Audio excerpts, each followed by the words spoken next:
আসসালামু আলাইকুম, কেমন আছেন? আশা করব সবাই অনেক বেশি ভালো আছেন। তো আজকে করলা ভাজি করব। ১ কেজির মতো করলা নিয়েছি এখানে। যারা করলা ভাজি খেতে পছন্দ করেন না, এভাবে যদি একবার বাসায় ট্রাই করেন ইনশাল্লাহ হাত চেটেপুটে খাবেন। বাজার থেকে যত তেতো করলাই কিনে আনা হোক না কেন, এইভাবে ভাজি করলে সবাই পছন্দ করবে। তো প্রথমে আমি পরিমাণ করে তেল দিয়ে দিয়েছি, তারপরে পেঁয়াজ আর কাঁচামরিচ দিয়ে দিয়েছি। কাঁচামরিচটাকে ভালো করে একটু ফ্রাই করে নিয়ে সাথে দিয়ে দেবো চিংড়ি মাছ। আমি এখানে দেশি চিংড়ি মাছটা নিয়েছি।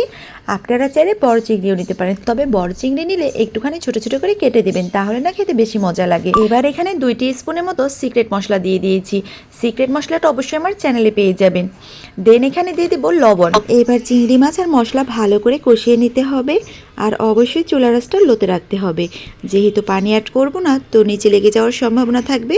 এই জন্য চুলা রাসটা যদি লোতে রাখেন তাহলে এই মশলাটা সুন্দর মতো কষানো হয়ে যাবে। এমন অনেকেই আছেন করলা ভাজি খুব পছন্দ করেন, আবার অনেকে আছে করলা ভাজিটা পছন্দ করে না একদমই।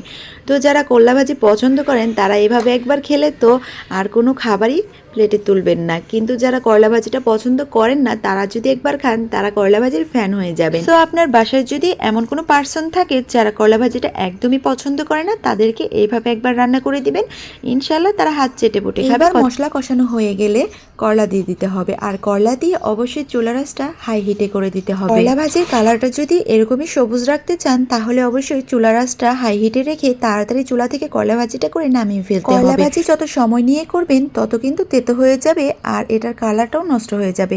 তাই কালারটা যদি সুন্দর রাখতে চান একটু তাড়াতাড়ি করে রান্নাটা কমপ্লিট করতে হবে। করলা কিন্তু আমাদের স্বাস্থ্যের জন্য খুবই উপকারী, এটাকে একটা সুপার ফুডও বলা চলে। আমরা জানি যে সবজি যত তাড়াতাড়ি চুলা থেকে নামিয়ে নেওয়া যায় ততই এটার পুষ্টিগুণ ঠিক থাকে। তাই করলাটা যদি এইভাবে রান্না করতে পারেন তাহলে দেখবেন এর গুণগত মানটা একদম ঠিক আছে।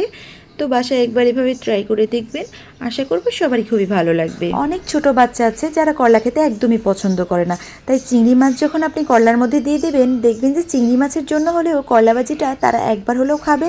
আর যখন দেখবেন যে একটু তেতো লাগছে না, তখন কিন্তু পুরোটাই খাবে। চিংড়ি মাছ রান্না করলে কখনোই আদা রসুনের পেস্ট ইউজ করি না, কেননা আমার কাছে মনে হয় চিংড়ি মাছের আলাদা একটা ফ্লেভার থাকে, যেই ফ্লেভারটা আদা রসুন বাটা দিলে নষ্ট হয়ে যায়। সো ওই ফ্লেভারটাই আমার কাছে অনেক বেশি ভালো লাগে।